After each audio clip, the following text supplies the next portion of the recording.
So with the lower back stretches, there is one included that requires you to have your knees bent at more than 90 degrees. So if you struggle with that and are unable to do that, I've included a stretch in there that you can do and only do that stretch for the low back and knees until your knees can bend all the way. And it will happen. It might take more time depending on how often you do it. And I recommend only doing these stretches about once a week.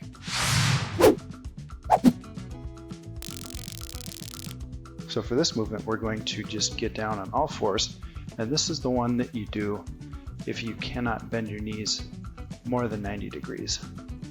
And it seems like it's not much, but what you're gonna do is you're gonna rock forward and you're gonna do all of the activation in the knee itself. You're gonna push your feet backwards and then you're gonna pull your hips back. So push your hips forward with your quads and pull your hips back.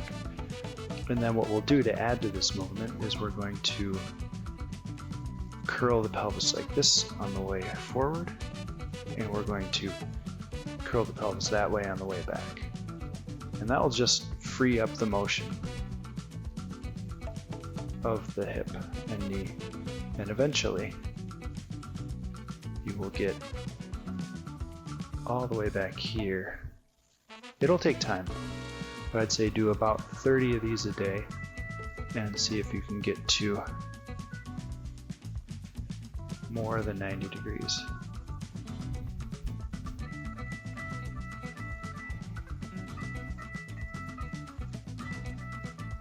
Okay, and once you've mastered that, you should be able to sit. You'll be able to sit like this. And we're going to move that tilt in the pelvis. We're going to keep that, but what we're going to do from the seated position is pull ourselves upright. So this is the general motion, just up and down. And if you can't go all the way down, just go as far as you can and then go forward.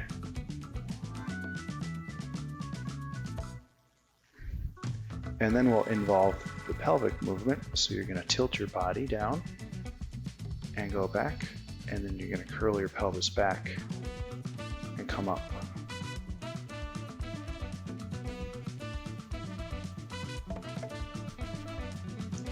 You should be able to gradually increase the speed, but avoid doing that until you've gotten comfortable. And you'll probably notice some weird things going on in your shins. I feel on my big toe on the right side, there's something with that toe that is a little funky.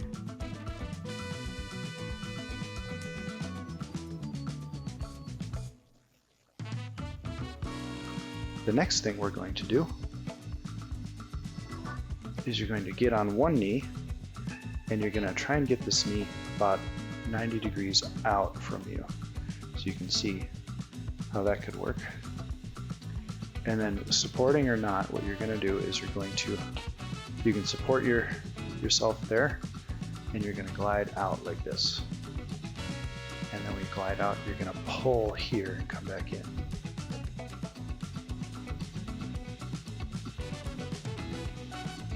And as you turn, you want to kind of turn toward the knee that's on the ground.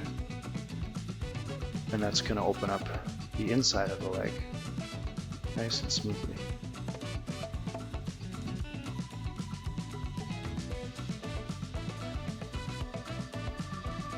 And where our knee is going over the toe. Nothing wrong with that if it's comfortable.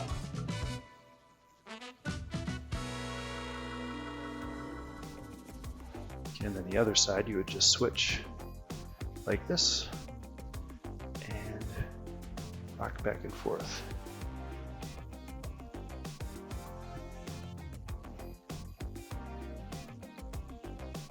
Okay, the next stretch is for the back of the leg, and this will go all the way up your back, all the way to your forehead, down to your foot, up the back line of the body. And this one's pretty simple. I'll do it on both sides so you can see it. You may have seen this one in the massage gun series or Theracane series. But you just rotate that leg back and forth, just like that. And raise this hip up toward the ceiling. And then I'll do the other side so you can see a little better. And like I said, these are dynamic stretches, meaning the muscles are active, so you're getting twice the work done as if you were to just hold here in a hurdler stretch. So by activating the muscles in the stretch position, you're creating a re-patterning of the fascia that's sort of locked together more in a nasty sort of patterning. And then when you activate that muscle and stretch it, you're making it work and forcing that fascia to repattern more symmetrically. That was the word I was looking for. And then our final stretch is for the outside of the body. And what you want to do, you may have heard of this before. It's called the pigeon in some practices. And what you're going to do is you're just going to sort of rock up and back. And you're going to push with your back leg to assist. And you're going to lift your body with the leg that's down.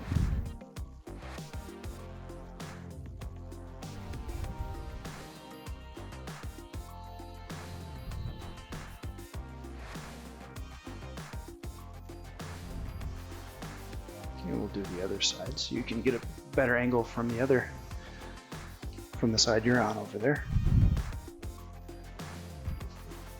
So again, the leg is crossing the body, and you can vary this based on, you can have your leg closer to your center of gravity, or you can bring it up more like this. So you can kind of play around with that. And we're just using that back leg to push us forward and rock back. Just kind of gently rock. But you're also working with your hip muscle, this guy.